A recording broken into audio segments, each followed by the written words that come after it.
Now, talking to the pilot, at one point the plane did shift a little bit, while they were sitting in it. So they passed that information on to us. So, of course, that was a concern of ours all along. It was important that once we got the power control, next step would be to stabilize the plane, which they were able to do very quickly. That fortunately, the contractors brought a wealth of information and experience to the scene with that, and really helped with that. And we were estimating, let's say for sake of discussion, that it was going to take an hour to do all that. Well, it took half that time. Then the third phase of that process was, once the power was controlled, plane was stabilized, then we get the people out and then get them to the hospital. So that went pretty quickly too. And again, we estimated it was going to take X amount of time. It took half that amount of time to get them down. So, that was just a good scenario. Nothing catastrophic happened, during any of those processes. So that's why I say the best possible outcome occurred. This was a 6, 7, 8 hour period that all this was happening. So, of course, the people that were trapped in the plane, they wanted to get out. And they told us that a number of times. They said, okay, I'm ready to go. I'm ready to get out of here.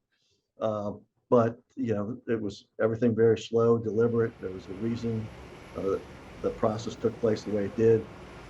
It was really good information from the get-go. The 911 operator got some very good information. What better information than from the actual person that's involved, firsthand information. So initially, probably for the first hour or so, the call taker was on the line with the pilot, passenger, and relaying that information to first responders on the scene. Eventually, there was a transition where we were able to designate somebody on the scene, part of our unified command, to be in contact, direct contact, kind of take out the middle person, if you would. And so that we maintained that for a while.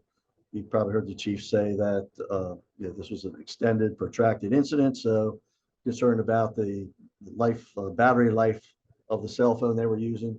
I guess one of the cell phones they had with them was lost in the plane somewhere. When they were involved in the collision, they may have dropped their phone. So they only had one phone and had limited battery life, as the hours went on. So they came up with a plan. They still check regularly, every half hour or something like that. Very unique and unusual situation. But it's just, if you can relate it to a car crash on the Beltway or 270, except it's 100 feet up and it involves power lines. So you just kind of all the different things that come into play there. So we again, in our every day, you might hear me say it every once in a while, every day is a training day for us.